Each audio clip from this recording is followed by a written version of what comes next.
Hello friends, कैसे हैं आप सब। तो सबसे पहले राधे राधे। तो दिवाली की शुभकामनाएं आप सबको। और आज दीपावली पे किस तरीके से आपने बाज़ार के साथ खेलना है और बाज़ार के साथ अर्निंग करनी है, उसके लिए फिर तैयार हैं आज हम। कोई बात नहीं, छुट्टी पे करेंगे काम, कुछ लेके आएंगे, दाम बना पाएंगे कुछ अपना व्यापार। तो करते हैं शुरुआत, देखते हैं कि क्या है दीपावली की शुभकामनाओं के साथ। तो सबसे पहले हम बात कर रहे हैं इंट्राडे एंड डिलीवरी के कुछ शेयर, फ्यूचर एंड ऑप्शंस के कुछ शेयर। तो सबसे पहले हमारे पास है इंट्राडे एंड डिलीवरी के कुछ शेयर, इसमें बात कर लेते हैं। तो हमारे पास है IRB इंफ्रा, जिसका है प्राइस 54। देखेंगे ध्यान से इसके बारे में। टेक्निकली चार्ट जिस तरीके से करता है काम, उस तरीके से वर्कआउट करनी है, आपने ध्यान से समझना है। यहाँ पर जिस तरीके से ही उसने वर्कआउट करा, बुलिश हरामी के बाद जिस पैटर्न को मैं चाहता था वही वर्कआउट करता हुआ अच्छा गया। यहाँ पोजीशन बहुत ही अच्छी बेटर पोजीशन पे जाती हुई जा रही है, लेकिन 13 EMI के नीचे थोड़ा सा जिसे करते हैं कमजोरी की पोजीशन। लेकिन दूसरी तरफ अगर आप देखने की कोशिश करें तो वहाँ पर वॉल्यूम लेवल भी थोड़ा सा बढ़ता हुआ नजर आ रहा है। वॉल्यूम लेवल में आता है सुधार। इंडिकेटर स्टोकास्टिक और RSI जैसे इंडिकेटर्स हैं, ये भी दे रहे हैं बुलिश का इंडिकेशन और बता रहे हैं कि मार्केट में थोड़ा सा इसके अंदर पॉजिटिव चीज़ें हैं। बात करता हूँ फंडामेंटली कि वहाँ आता है सुधार। स्टॉक मार्केट में जिस तरीके से बातें आती हैं उसे समझिए। मुनाफा जो है 96 करोड़ से बढ़कर हो गया है 140 करोड़, जो देता है आपको एक बेनिफिट की तरफ से इशारा, जिस तरीके से यहाँ पर वर्कआउट होता हुआ नजर आ रहा है। जिसके बिहाफ पर मैं यहाँ ले रहा हूँ टारगेट 57 का। डिप के बिहाफ पर हम देखेंगे स्टॉप लॉस है हमारा 53 का। एक्शन रहेगा बाय का, रखें नज़र और इसके ऊपर फ़ायदा लेके चल सकते हैं। नेक्स्ट है हमारे पास न्यू इंडिया इंश्योरेंस का। इसकी करते हैं बात, किस तरीके से हो रहा है इस पे काम, इस पे वर्कआउट कर लेते हैं। देखते हैं सबसे पहले टेक्निकली चार्ट। जिस तरीके से टेक्निकली चार्ट पैटर्न दिख रहा है, तीसरे दिन पहले ही इसने थर्स्टिंग पैटर्न को बनाया। थर्स्टिंग पैटर्न के बाद जिस तरीके से यहाँ पैटर्न चलता हुआ चला आया, बहुत ही बढ़िया काम करता हुआ नजर आया। 13 EMI के ऊपर दी इसने पोजीशन, थोड़ा सा पोजीशन बेटर आता हुआ नजर आ रहा है। 3 दिन की बाइंग पोजीशन, वॉल्यूम लेवल पे होता हुआ सुधार जिस तरीके से आ रहा है, काम सोकास्टिक भी जिस तरीके से वर्कआउट कर रहा है, बुलिश इंडिकेटर को देता हुआ नजर आ रहा है। जिस तरीके से टेक्निकली चार्ट दिख रहा है वह थोड़ा सा वर्कआउट करता हुआ नजर आ रहा है। करते हैं फंडामेंटली की बात। बैलेंस शीट में आती है थोड़े से सुधार की चीज़ें, जिस पे वर्कआउट होता हुआ नजर आ रहा है। मैंने देखा यहाँ पर इसका इनकम स्टेटमेंट यानी कि जिसे कहते हैं प्रॉफिट एंड लॉस, वहाँ पे वर्कआउट दिख रहा था। लास्ट ईयर ये जो था घाटे की कंपनी थी, लेकिन अब इस घाटे की कंपनी ने अपने आप को करा है प्रॉफिट में कन्वर्ट। जिस तरीके से लगता है इसके अंदर बेनिफिट का तरीका, जिस तरीके से इसने अपने आप को घाटे को प्रॉफिट में कन्वर्ट करा, बहुत ही बढ़िया है। ग्रॉस प्रीमियम की बात करूँ वो 2.3% बढ़कर जो है 9,620 करोड़ हो चुका है, जो एक अच्छा इंडिकेशन दिखता हुआ नजर आ रहा है। नेट प्रीमियम बेटा दो तरीके, ग्रॉस प्रीमियम की बात करिए, अब नेट प्रीमियम की भी बात करता हूँ। नेट प्रीमियम में जो इनकम है वो बेटा कितनी है, 7,894 करोड़ से, जो पिछली बार की पोजीशन से बढ़कर ये हो गई है 8,000 जो है 67 के करोड़, जिसके लगे यहाँ पोजीशन दिखता है अच्छा और यहाँ वर्कआउट करता हुआ नजर आ रहा है। जिसके बिहाफ पर मैंने लिया है टारगेट 206 का। एक्शन रहेगा जो बाय का, और डिप के बिहाफ पे स्टॉप लॉस ले रहे हैं 195 का। इस पे नज़र बना के चल सकते हैं। नेक्स्ट देखते हैं मेरे बच्चे। नेक्स्ट है हमारे पास पीनर इंडस्ट्री का, जिसका प्राइस है 185। इस पे मारते हैं एक नज़र और देखते हैं किस तरीके से काम करता हुआ नजर आ रहा है। टेक्निकली चार्ट जिस तरीके से आया नज़र और पोजीशन जिस तरीके से नज़र आई है, यहाँ पर अगर मैं ध्यान से देखूँ तो यहाँ बना ट्रेंड के बाद बुलिश हरामी का पैटर्न जिस तरीके से वर्कआउट करता हुआ नजर आ रहा है। 13 EMI के ऊपर दी क्लोजिंग, वॉल्यूम लेवल भी आता है सुधार में। इंडिकेटर पोजीशन थोड़े से कमजोर नजर आ रहे हैं, लेकिन जिस तरीके से इंडिकेटर पोजीशन में थोड़ा सा पोजीशन बढ़ता हुआ नजर आ रहा है, वो बेटर पोजीशन नजर आ रहा है। यहाँ मैंने बेटे बात करी है, ये किस तरीके से मैंने लिया, इसे 100 DMA पर सपोर्ट के साथ शेयर में बाउंस हुआ है। जो 100 DMA उसके बिहाफ पर इसने सपोर्ट लिया, वहाँ पर एक पोजीशन नजर होती है। टेक्निकली चार्ट से वहाँ पर ये थोड़ा सा मजबूत नजर आता हुआ दिखाई दे रहा है, उसके बिहाफ पर इसमें वर्किंग। बैलेंस शीट सब ठीक ठाक है, उसकी पोजीशन हमने देख ली। लेकिन इसके बिहाफ पर हम टारगेट ले रहे हैं 193 का। डिप के बिहाफ पे स्टॉप लॉस रहेगा 182 का। एक्शन रहेगा बाय का, इस पे एक नज़र बना के चल सकते हैं। नेक्स्ट है मेरे बच्चे RVNL, जिसका प्राइस है 465। आओ देखते हैं इस पे किस तरीके से होता है काम। जिस तरीके से यहाँ पे वर्कआउट करते हुए नज़र आ रहा है, पोजीशन बहुत ही अच्छा नज़र आ रहा है। पियर्सिंग पैटर्न के बाद जिस तरीके से यहाँ पे एक रिटर्न पोजीशन आई है, बहुत ही अच्छा पैटर्न काम करता हुआ नज़र आया है। 13 EMI के ऊपर क्लोजिंग कर देना बहुत ही अच्छा। वॉल्यूम लेवल की बात करें तो वॉल्यूम लेवल भी थोड़ा सा सुधार होता हुआ नज़र आ रहा है। लगातार 3 दिन की बाइंग पोजीशन बहुत अच्छी दे रही है। इंडिकेटर पोजीशन तो कास्टिक और RSI जैसे भी चीज़ें, ये भी क्या एक अच्छी तरीके से पोजीशंस को देते हुए नज़र आ रहे हैं। यहाँ पे बहुत ही अच्छी पोजीशन आ रही है। दूसरी बात मैं करूँ फंडामेंटली की बात, वहाँ पर मैंने इसकी ऑर्डर बुक को चेक करने की कोशिश करी। ऑर्डर बुक के अंदर जो है जिस तरीके से इनको ऑर्डर मिला है वो बहुत ही बेटर ऑर्डर मिला हुआ है। जो ऑर्डर लगातार इनके पास आया है वो ऑर्डर इनकी पोजीशंस को बढ़ाता हुआ नज़र आ रहा है, जिस बिहाफ पर मुझे लग रहा है कि यहाँ ये वर्कआउट करता हुआ नज़र आएगा। और इसी ऑर्डर बुक के बिहाफ पर बैलेंस शीट्स और बाकी रिवेन्यू ऑपरेशन में हुआ है सुधार। यहाँ पर हम जो टारगेट ले रहे हैं 488 का, डिप के बिहाफ पे स्टॉप लॉस 460 का एक्शन रहेगा। बाय का इस पे एक नज़र बना के चल सकते हैं। नेक्स्ट है बेटे हमारे पास JR इंफ्रा का, जिसका प्राइस है 1556 रुपये। इस पे करते हैं बात, देखते हैं टेक्निकली चार्ट। देखिए ध्यान से, टेक्निकली चार्ट करता है बहुत अच्छे तरीके से वर्कआउट।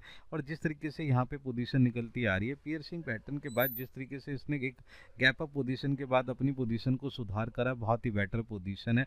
इंडिकेटर पोजीशन भी बाइंग पोजीशन की तरफ इंडिकेशन दे रहे हैं, वेरी बुलिश लेवल को दिखाते हुए नज़र आ रहे हैं। यहाँ पर 2-3 चीज़ें बहुत अच्छी लगी। फंडामेंटली बैलेंस शीट में रेशियोज में होता हुआ सुधार जो है बहुत ही अच्छा नज़र आता हुआ दिखाई दे रहा है। पुणे के रिंग रोड पे बेटा एक्चुअली चक्कर क्या है, पुणे के रिंग रोड के लिए यहाँ पर क्या है MPRL, सही है जी, MPRL से यहाँ पर उनको क्या हुआ है कि एक जो है एग्रीमेंट हुआ है, जिसके बिहाफ पर एक ऑर्डर मिला है। जो ऑर्डर इन्होंने 3 साल के अंदर अंदर कवर करना है, जिसका ऑर्डर को बहुत बड़ा ऑर्डर मारा भरा है JR इंफ्रा के बिहाफ पर। यहाँ पे पोजीशन जिस तरीके से रिवेन्यू फ्रॉम ऑपरेशन में सुधरती हुई रही है, उसके बिहाफ पर मैंने यहाँ टारगेट लिया है बेटा 1600 रुपये का। डिप के बिहाफ पे स्टॉप लॉस रहेगा 1535 का एक्शन रहेगा। बाय का इस पे आप एक नज़र बना के चल सकते हैं। नेक्स्ट बेटे अगर हम देखने की कोशिश करें, हमारे पास क्या है प्रूडेंट का, जिसका प्राइस है 2713। इस पे मारेंगे एक नज़र, देखते हैं किस तरीके से वर्कआउट करता है। टेक्निकली चार्ट देखने की कोशिश करें, जिस तरीके से सुधार होता हुआ नज़र आ रहा है और ट्रेंड लाइन जिस तरीके से बनती हुई नज़र आ रही है वो बेटर पोजीशन पे जा रही है। इंडिकेटर पोजीशन भी अच्छा है। वॉल्यूम थोड़ा सा है कमज़ोर, लेकिन इंडिकेटर पोजीशन इसके ऊपर एक पोजीशन दे रहा है कि यहाँ पर ही बढ़ती हुई नज़र आ सकती है।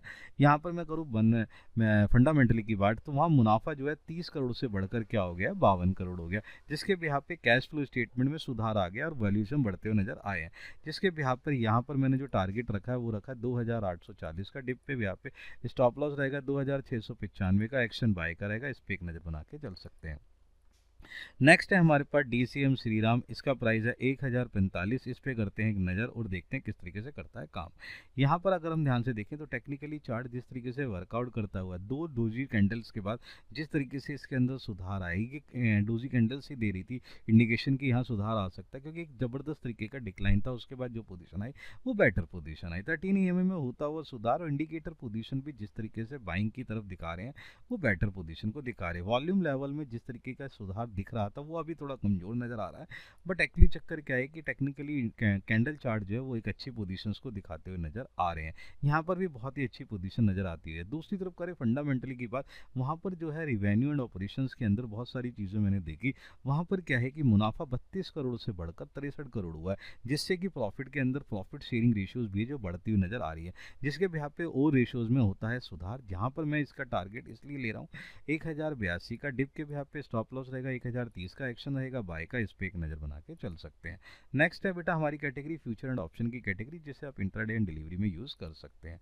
यहाँ पर अगर हम ध्यान से देखें तो पहले है बायोकॉन का, जिसका नवंबर का बेटा फ्यूचर लेना है, नवंबर की आप बाइंग करनी है, फ्यूचर उसका लेना है। 322 रुपये का इसका प्राइस। इस पे मारते हैं एक नज़र। टेक्निकली चार्ट देखें तो जिस तरीके से यहाँ पे कमज़ोर पोजीशन के बाद, यहाँ पर जिस तरीके से हमारी हरामी पैटर्न के बाद, बुलिश हरामी पैटर्न के बाद इसने अपने आप को सुधार करा, लेकिन कल के दिन वही बिकवाली ये कमज़ोर करती नज़र आ रही है। यहाँ पर technically chart indicator position stochastic बहुत ही अच्छी पोजीशन दे रहा है, लेकिन उसके विपरीत RSI काम कर रहा है। बट एक्चुअली चक्कर क्या है कि यहाँ पर जो वर्कआउट आ रहा है स्टोकास्टिक के हिसाब से, इंडिकेटर पोजीशन जो है कमज़ोर नज़र आता हुआ नज़र आ रहा है। जो पोजीशन है, जिस तरीके से पोजीशन जो है वो पोजीशन जो है कमज़ोर नज़र आती हुई दिखाई दे रही है। तो यहाँ पर जो पोजीशंस इस तरीके की कमज़ोर पोजीशन यहाँ दिखाई दे रही है, तो यहाँ पर हम क्या कर रहे हैं कि जो इंडिकेशन हमें नज़र आ रहे हैं वो इंडिकेशन इसको सेल की तरफ को दिखा रहे हैं जिस तरीके से। और बैलेंस शीट की बात करूँ वहाँ पर भी जो है ना आय जो है बेटे एक्चुअली चक्कर है उस हिसाब से नहीं है। पोस्ट जो उसके रिजल्ट आ रहे हैं वो पोस्ट रिजल्ट थोड़े अच्छे रिजल्ट नहीं आ रहे, पोजीशन जो है उस तरीके से नज़र नहीं आ रही है। जो पोजीशन जो है बदलती हुई नज़र आ रही है, जिसके बिहाफ पर हम जो पोजीशंस को लेके चल रहे हैं वो पोजीशन जो है हमारे पास बदलती हुई नज़र आ रही है। यहाँ पर बेटे दो तीन चीज़ें आपको ध्यान रखनी है, वो क्या है उसके ऊपर हम बात कर लेते हैं। ये है कि यहाँ फ्यूचर इसका जो दिख रहा है कमज़ोर नज़र आ रहा है, इसलिए यहाँ पे हमने शॉर्ट सेल के लिए ले रखा है और पोजीशन यहाँ पे ले रखी है 310 का टारगेट, डिप के बिहाफ पे स्टॉप लॉस 325 का, एक्शन रहेगा सेल का, इस पर एक नज़र बना के चल सकते हैं। नेक्स्ट मेरे बच्चे ध्यान से देखिए पोजीशन वो है JSPL का। बेटा स्टील पावर जो मेटल स्टील के अंदर मैंने पोजीशन लिया है वो बेटर बनाने की कोशिश की, क्योंकि कुछ ऐसी स्टील की पोजीशन मुझे नज़र आ रही है जिसमें सुधार होता हुआ नज़र आ रहा है। नवंबर का फ्यूचर लेना 924 का प्राइस है, इस पर एक नज़र बना लेते हैं।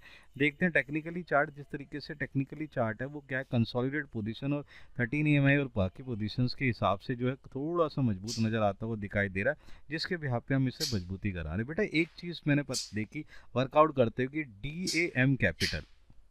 DAM कैपिटल के ने जो है ना 1300 के जो शेयर का लक्ष्य रखा है वो पोजीशन जो है ना सुधरती हुई नज़र आ रही है, जिसके बिहाफ पर यहाँ पोजीशन वो है कवरेज के हिसाब से नज़र आती है। जो टारगेट इन्होंने लिया है उसके बिहाफ पर जो कवरेज आई है उसके बिहाफ पर मैं इसको बढ़ाने की कोशिश कर रहा हूँ।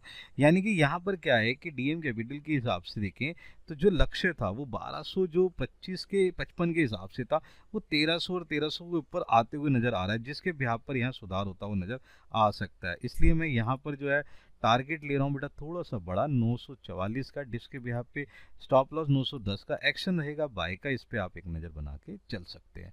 नेक्स्ट है बेटे हमारे पास जो शेयर है वो है JSW स्टील का। इसे भी जानबूझ के मैंने JSW स्टील को ही अपने हिसाब से लेके चला है।